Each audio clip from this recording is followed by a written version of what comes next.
Amados irmãos, abra sua Bíblia lá em Gênesis capítulo 1, versículo 1 e capítulo 1, versículo 26. Nós vamos continuar o assunto que o pastor Alessandro começou na semana passada sobre a Trindade, mas num aspecto diferente. Apesar que não é muito diferente, porque eu já ouvi falar que os amados irmãos, há pelo menos aí uns 10 anos atrás, com o reverendo Zilmar, ouviu o estudo que eu vou trazer nesta manhã aos irmãos. E qual é o estudo? A presença de Cristo no Antigo Testamento. Nós entendemos, amados, que numa maioria as pessoas têm dificuldades de mostrar Cristo Jesus no Antigo Testamento.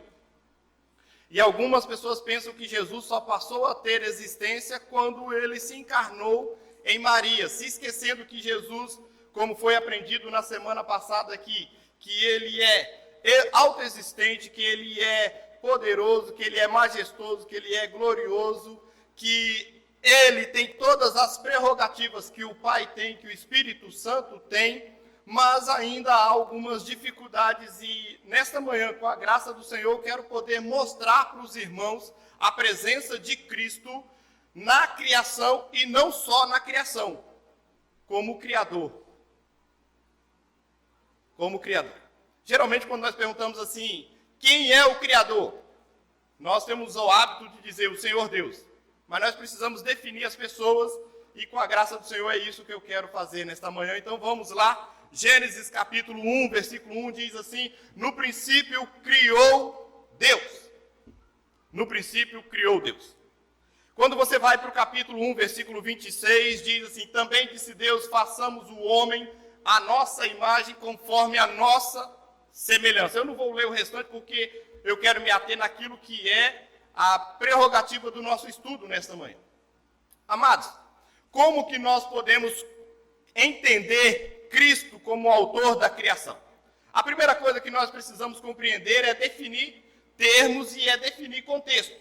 Se nós não fizermos isso, nós vamos ter muita dificuldade. É por isso que, na maioria, quando nós vamos para o vestibular, numa interpretação de texto, nós erramos e erramos muito. Porque nós não temos, às vezes, esse cuidado com o texto e o seu contexto. Então, vamos lá. A primeira coisa que nós precisamos entender aqui é a expressão Elohim, que é a expressão para Deus.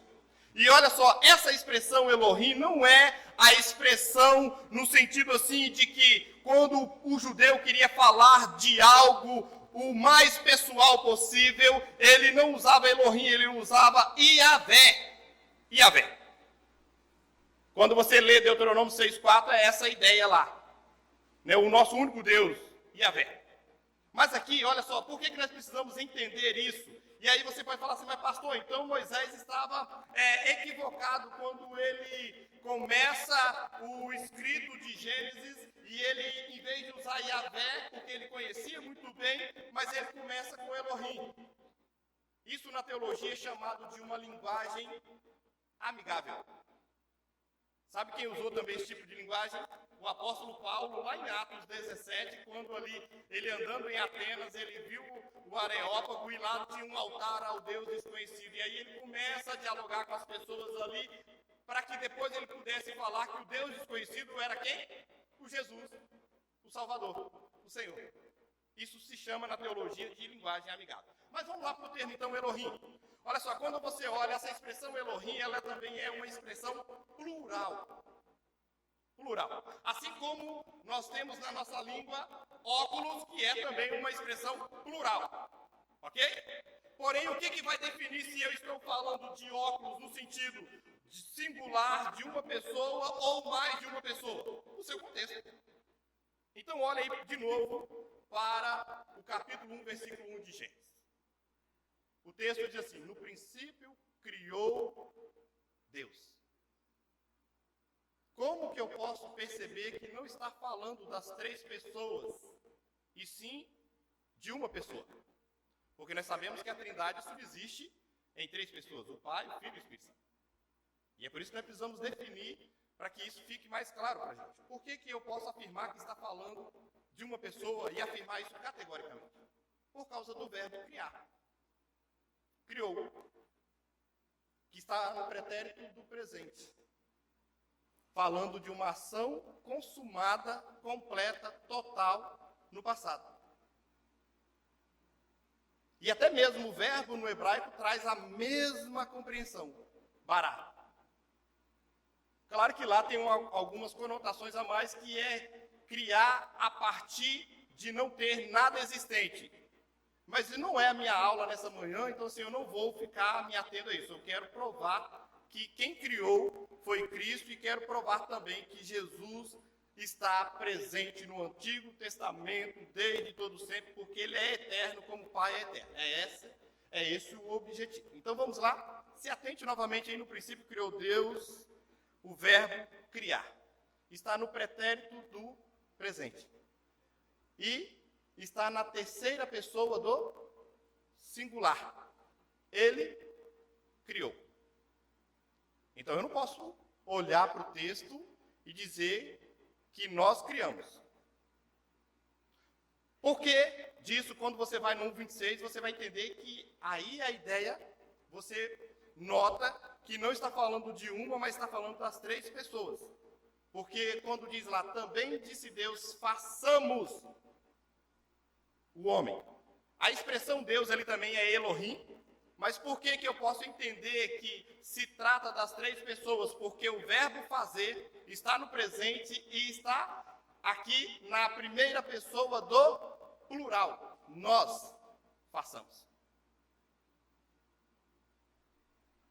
Nota isso no texto? Percebe isso? Aqui você pode afirmar categoricamente que quando Deus, a Trindade, foi fazer o homem, as três pessoas aqui, nesse sentido, participaram.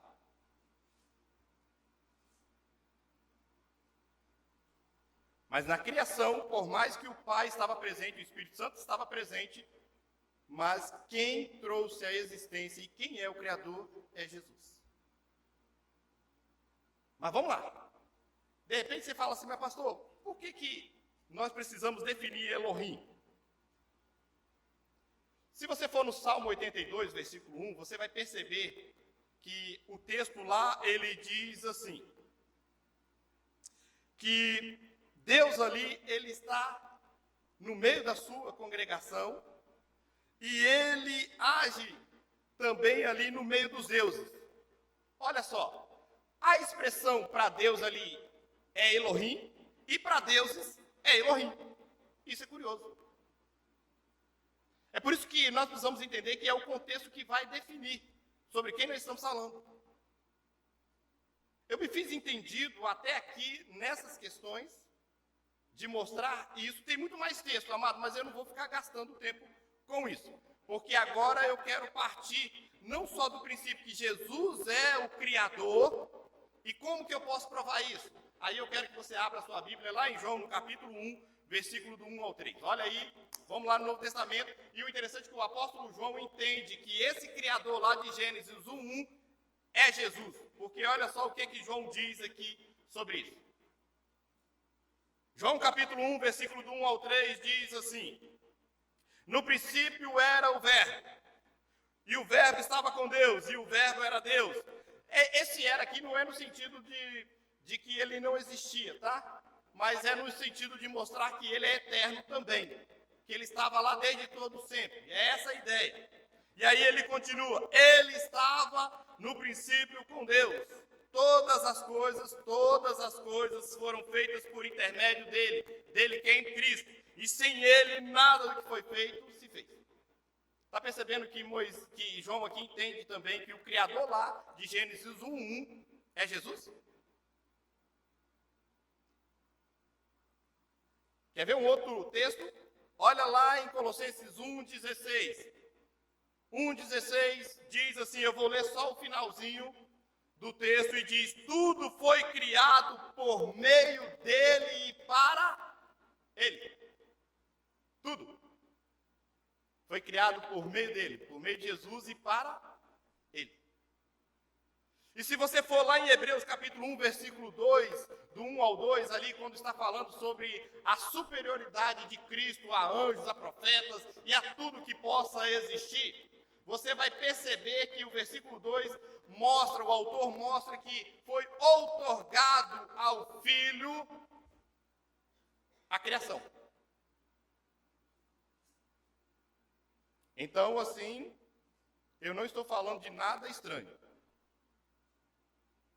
Às vezes, infelizmente, nós não tivemos o exercício correto a respeito da segunda pessoa da Trindade como Criador. Mas eu só mostrei isso porque, se eu não partir desse princípio, vai ficar complicado eu mostrar a presença de Cristo no Antigo Testamento. Por quê? Porque agora você vai lá no capítulo 3 de Gênesis, olha lá, capítulo 3, versículo 8 de Gênesis.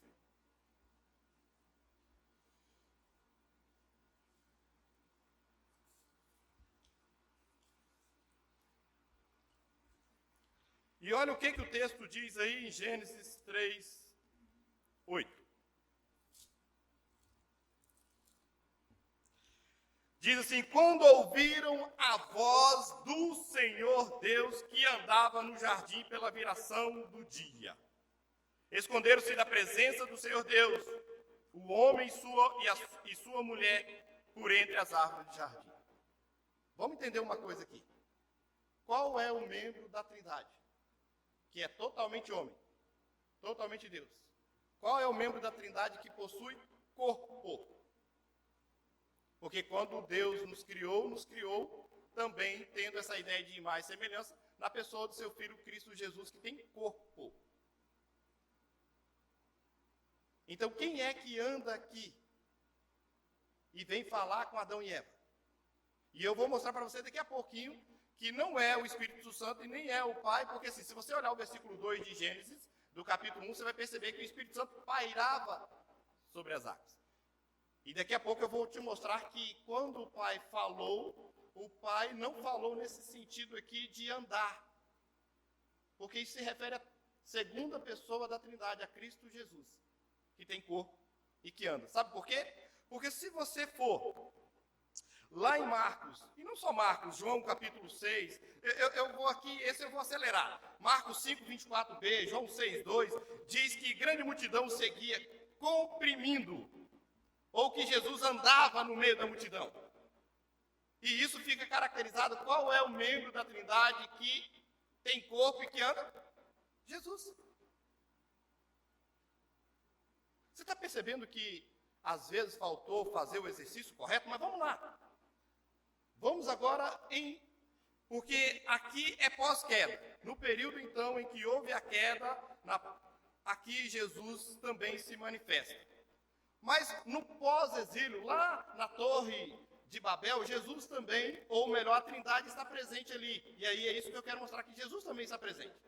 No capítulo 11, versículo 7, Deus lá diz assim, Gênesis 11, 7, vinde, desçamos e confundamos.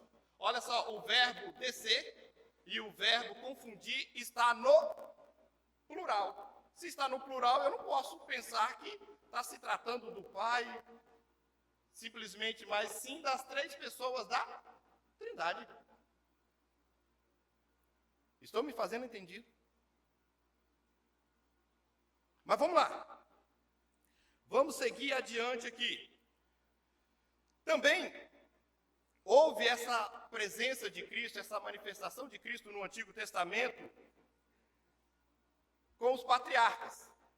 Abra lá em Gênesis, no capítulo 32, versículos 22 a 30. Infelizmente, algumas pessoas entenderam, ou traduziram, ou ensinaram que esse homem no qual aqui Jacó lutou é um anjo. E não tem nada de anjo aqui, nós vamos ver algumas características por que não tem nada de anjo em Gênesis 32, do versículo 22 ao 30. Olha só, o texto diz assim: levantou-se naquela mesma noite, tomou suas duas mulheres, suas duas servas e seus 11 filhos e transpôs o val de Jaboque. Tomou-os e fê-los passar o ribeiro, fez passar tudo o que lhe pertencia, ficando ele só quem? Jacó. E lutava com ele um homem. Guarde isso aí, um homem. até o romper do dia. Vendo Jacó que não podia com ele, com esse homem, esse homem que não podia com Jacó, tocou-lhe na articulação da coxa, deslocou-se a junta da coxa de Jacó na luta com o homem. Disse este, deixa-me ir, pois já rompeu o dia. Respondeu Jacó, não te deixarei ir, se me não abençoares. Perguntou-lhe, pois, como te chamas? Ele respondeu, Jacó. Então disse, já não te chamarás Jacó, e sim Israel, pois como príncipe lutaste com Deus e com os homens e prevaleceste. Tornou Jacó, dize, rogo-te, como te chamas? Respondeu ele, porque perguntas pelo meu nome, e o abençoou ali. Aquele lugar chamou Jacó Peniel, pois disse, vi a Deus face a face, e a minha vida foi salva por ele. As pessoas até aí inventaram um cântico, até assim, legalzinho, né? Jacó segurou um anjo, agarrou o anjo e não quis soltar, mas não tem nada disso aqui no texto. Tá? O cântico, infelizmente, está totalmente errado, equivocado. Por quê? Vamos entender aqui essas expressões. Primeiro,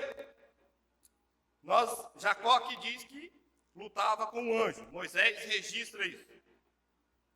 Mas olha só, no versículo 28 já diz que esse homem muda o nome de Jacó.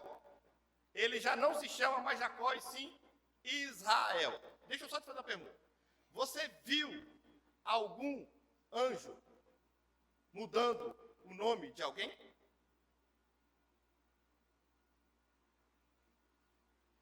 Segunda coisa que nós precisamos entender aqui no texto.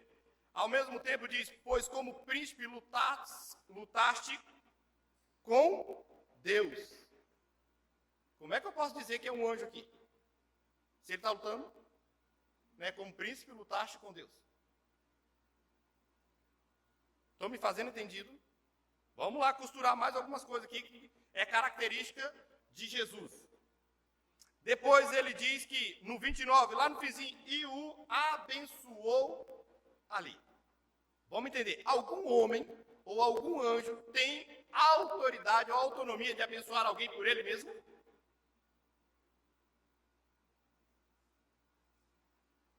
Tem? Vamos lá, seguir o texto. No 30, olha só, Jacó agora dá uma nova ideia no texto. Ele diz que ele chamou aquele lugar de Peniel porque ele diz que viu Deus face a face. Como é que pode ser um anjo ou um homem simplesmente como eu e você? É por isso que eu posso afirmar categoricamente e defender de que se trata da segunda pessoa da Trindade, o Senhor Cristo Jesus. A não ser que você não crê que Jesus é autoexistente, que existe desde todo sempre. Aí é um problemão, eu não posso mudar isso na sua mente. Mas se você negar o texto dizendo que não é Cristo Jesus aqui, aí você vai continuar cantando aí que Jacó segurou um anjo, agarrou um anjo e não quis soltar. Mas vamos lá mais um pouquinho. Abra agora em Josué capítulo 5. Josué 5, fazendo favor. Sexto livro do Antigo Testamento. Dos versículos 13 ao 15. Josué 5, do 13 ao 15. O texto diz assim: estando Josué ao pé de Jericó, levantou os olhos e olhou, eis que se achava em pé diante dele um homem, olha só, que trazia na mão uma espada nua. Chegou-se Josué a ele e disse-lhe: és tu dos nossos ou dos nossos adversários? Respondeu ele: não, sou o príncipe do exército do Senhor. Se você for lá em Isaías, no capítulo 9, versículo 6, Isaías profetizando a respeito da vinda de Cristo Jesus e falando sobre algumas qualidades de Jesus, lá ele diz que um menino nos nasceu, um filho se nos deu, e o poder está sobre os seus ombros, e ele será conselheiro, Deus forte, Pai da eternidade, príncipe da paz. Como é que eu estou falando de anjo aqui também? Vamos lá, continuando. Então, por que eu entendo que aqui também é Jesus? Porque príncipe, Isaías fala também sobre essa ideia. No capítulo 9, versículo 6. E acabo de chegar. Então Josué se prostrou com o rosto em terra e o adorou e disse: que me diz meu senhor ao seu servo? Olha só. Por que não é um anjo? Porque todas as vezes em que um anjo desceu na terra para poder trazer um recado da parte de Deus aos seus servos, e quando ali o homem se curva diante desse anjo, o que esse anjo faz? Ó, levanta aí porque eu sou conservo seu, eu estou aqui para te servir. Não aceitava adoração, e não pode aceitar mesmo, porque a adoração é só direcionada a Deus. Mas esse príncipe aqui, você nota que ele aceita a adoração. Por que eu estou falando de Jesus? Por que eu posso afirmar que é Jesus? Amados, é claro que eu entendo assim, você não vai pensar que eles tinham essa clareza que nós temos hoje, porque hoje nós temos a revelação completa. Isso é fato. Mas assim, por causa dessa revelação completa, que nós podemos entender que é Jesus. Porque primeiro ele aceitou a adoração. Ok? Então ele diz aqui que se prostrou e adorou. E esse príncipe melhor, que é Jesus, aceitou a adoração. Mas olha só o 15 agora. Respondeu o príncipe do exército, Senhor Josué: descalça a sandália dos pés, porque o lugar em que você está é santo. Se você for, é isso que agora eu quero fazer o exercício lá, quando eu falei que ia mostrar essa questão do pai e do pai não andando. Quando você vai no capítulo 3 de Êxodo, volta aí um pouquinho, olha só, versículo 5. Êxodo 3, 5. Quando Deus ali aparece e fala com Moisés por meio da sarça e tudo, Moisés viu Deus? Não. Ele viu uma sarça ardente. E por que eu posso definir que ali se trata do Pai? Porque é o membro da Trindade que não tem corpo, ele é espírito. E o que eu quero defender aqui, com o texto lá de Josué 5, 15, é que Jesus usa a mesma expressão que o Pai usou com Moisés. Olha só o que ele diz. Ele diz o seguinte: Deus continuou: não te chegues para cá, tira as sandálias dos pés, porque o lugar em que estás é terra o quê?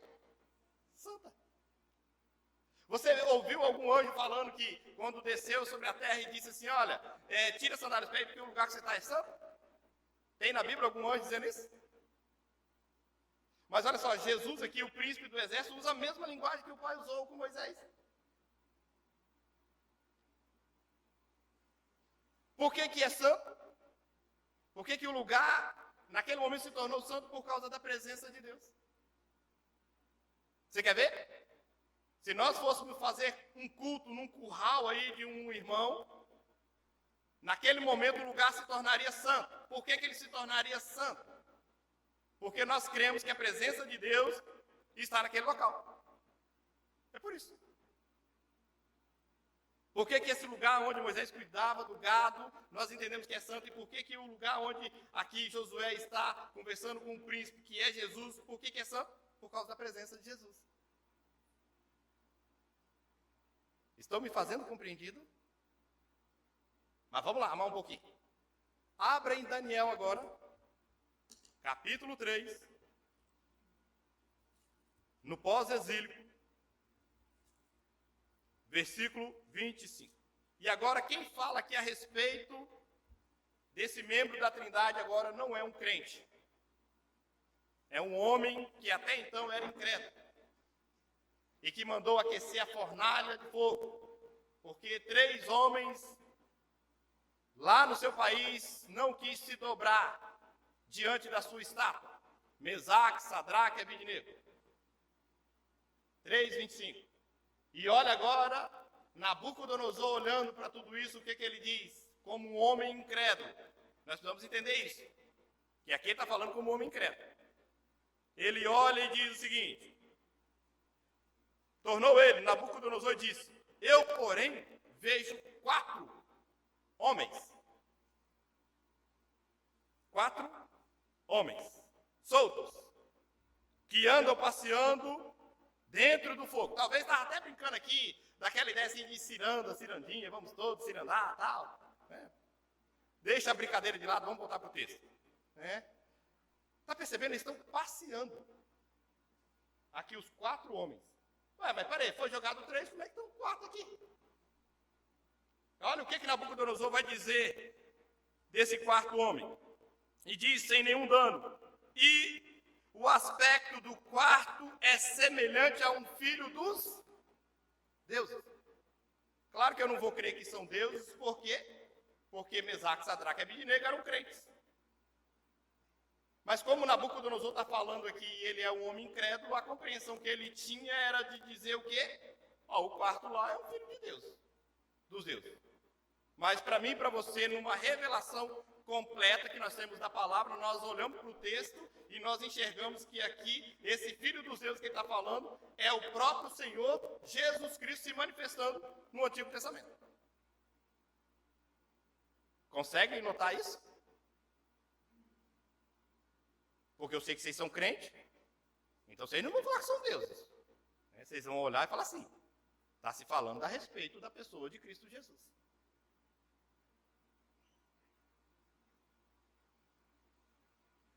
E por que nós podemos olhar e ter toda essa certeza e convicção, amados? Porque quando você lê as cartas aos Apocalipse, as 7 igrejas do Apocalipse, melhor, você vai notar e perceber que em todas elas, o autor procura deixar claro que Jesus anda no meio da igreja. Que Jesus está presente. Amados, o que eu quero mostrar para nós nessa manhã, com esse estudo, a presença de Cristo no Antigo Testamento, é trabalhar, amados, a ideia de que Jesus esteve presente desde todo sempre. Ele é o autor da criação. Ele estava presente também quando o homem foi formado. Ele estava presente quando Adão e Eva pecou. Ele estava presente pós-dilúvio. Ele estava presente mudando a história de Jacó, assim como ele também é o autor, aquele que mudou a minha história e a sua história. Mas eu quero encerrar aplicando isso, dizendo que ele é o nosso Emanuel, o Deus conosco. Olha agora para Mateus capítulo 1, 23. Porque o texto agora vai falar sobre esse que é o Criador de Maria e se encarnou em Maria, mostrando ali que ele haveria de vir e nascer de uma mulher, como era a promessa lá de Gênesis 3:15. Mateus 1, 23, olha, capítulo 1, versículo 23, aqui o anjo Gabriel, aqui é o anjo sim, falando a Maria sobre a encarnação de Jesus Cristo, o Deus que existe desde todo sempre, que é eterno, que o Pai fez ele herdeiro não no sentido de que Jesus não era. Quando você lê Hebreus 1:2, está herdeiro no sentido da redenção. Só para ficar claro, que Jesus, ele já tinha todas essas coisas em suas mãos. Mas olha só o que o texto diz. Eis que a virgem conceberá e dará à luz um filho, e ele será chamado pelo nome de Emanuel, que quer dizer o quê? Deus conosco. Isaías 7,14 fala da mesma coisa também. Quando você vai para Mateus capítulo 28, versículo 20, o finzinho do texto diz assim, Jesus dizendo para mim e para você, depois da ressurreição, eis que estou convosco todos os dias, até a consumação do século. E é aqui que eu quero parar meu estudo nessa manhã. Amados, nós precisamos não só compreender algumas coisas na teoria, mas nós precisamos compreender principalmente algumas coisas na prática da vida cristã. Nós sabemos muito bem, amados, que a vida cristã, ela não é um mar de rosas. Se é um mar de rosa, tem muitos espinhos. A vida cristã não é um parque de diversão. A vida cristã é luta, é dificuldade, é percas. Mas o que nós não podemos esquecer, e é isso que eu quero deixar claro aqui, é que Jesus está presente, amados. O Emanuel, o Deus conosco. E às vezes nós temos alguma dificuldade porque passamos por alguns problemas, algumas lutas, algumas enfermidades, algumas percas, algumas coisas assim, e nós começamos a questionar como se Deus não soubesse o que Ele está fazendo. Como se Deus não estivesse presente. Você já parou para pensar que o Criador, o Senhor Jesus, Ele não só estava presente lá, mas Ele continua se fazendo presente, e Ele se faz presente até hoje. É por isso que nós podemos afirmar categoricamente que Jesus conhece e sabe aquilo que se passa no seu coração, na sua mente. É por isso que nós podemos afirmar categoricamente que Jesus vê aquilo que os seus pais não viram, aquilo que o esposo não viu, aquilo que a esposa não viu, aquilo que o seu pastor não sabe. Jesus sabe. Porque Ele é presente. E são essas coisas que precisam fazer sentido para nós de uma forma prática. Porque ao mostrar isso, é isso que eu quero mostrar para a igreja, de que Jesus, de uma forma prática, Ele diz que Ele anda conosco, que Ele está conosco. O problema que eu percebo não é de Jesus andar conosco, mas é se muitas vezes eu ando com Jesus e eu quero andar com Jesus. É essa a dificuldade que eu percebo.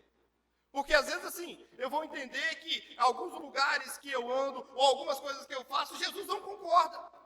Então não é se Jesus anda comigo, mas é se eu ando com Jesus.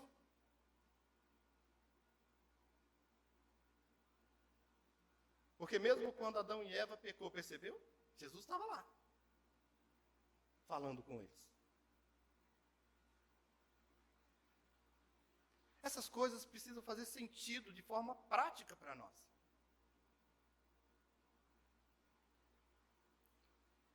O Emanuel, o Deus conosco.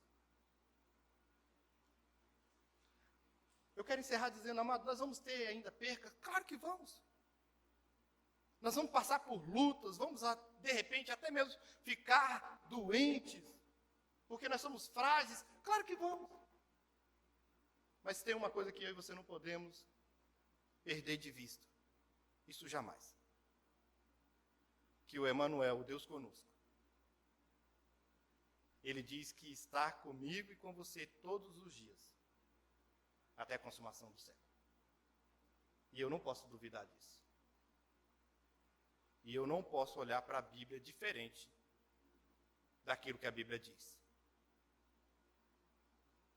É isso que eu gostaria de compartilhar com os irmãos nesta manhã sobre a presença de Cristo no Antigo Testamento.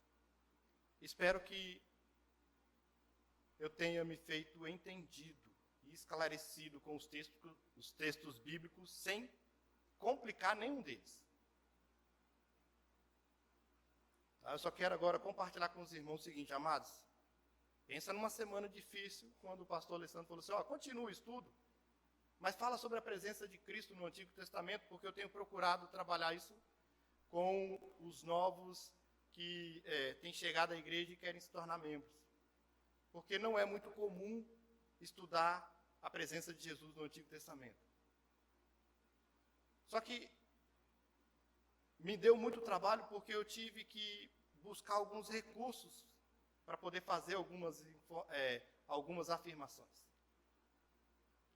E nessa manhã, quando a Renata chegou, eu estava ouvindo mais um estudo sobre o assunto, para que eu pudesse ter a claridade para afirmar para os irmãos. eu busquei ajuda, além da palavra e alguns recursos, com o reverendo Wagner. Aí depois, quando eu fiquei sabendo que o pastor Zilmar já tinha ensinado isso aqui, eu fiquei mais tranquilo ainda, porque é referência para a gente. E aí hoje, pela manhã, eu ouvi também o Hernando Dias Lopes falando da mesma coisa. E aí, quando eu olhei para tudo isso, falei assim, agora eu estou pronto para poder ensinar isso, porque busquei algumas fontes que trazem e que afirmam a mesma ideia. Então vamos orar? Que Deus nos abençoe. Vamos colocar em pé?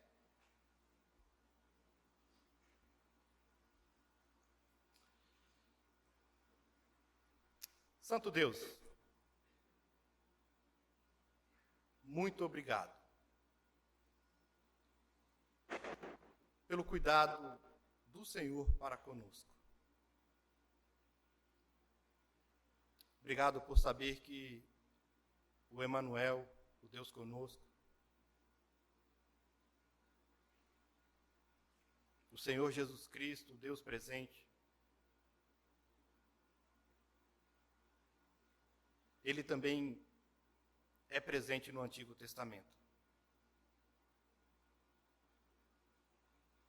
E nós te adoramos,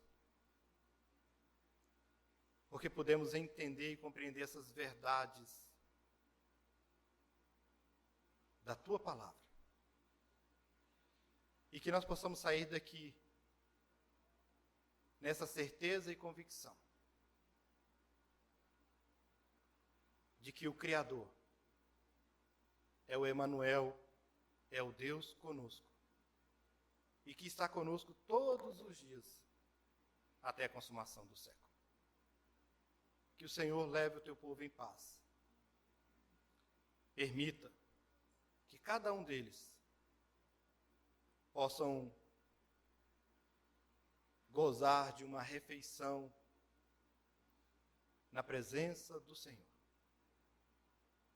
E mais uma vez, clamamos ao Senhor pelo consolo e conforto sobre a vida do Senhor Divino, sua esposa Dona Ivone, pais do Henrique, pedindo que o Senhor conforte esses corações, também o coração do Arsênio, do Caio. Deus, em nome de Jesus, obrigado porque nós aprendemos que o Senhor é o Deus presente, o Deus conosco. É a nossa oração em nome de Jesus. Amém.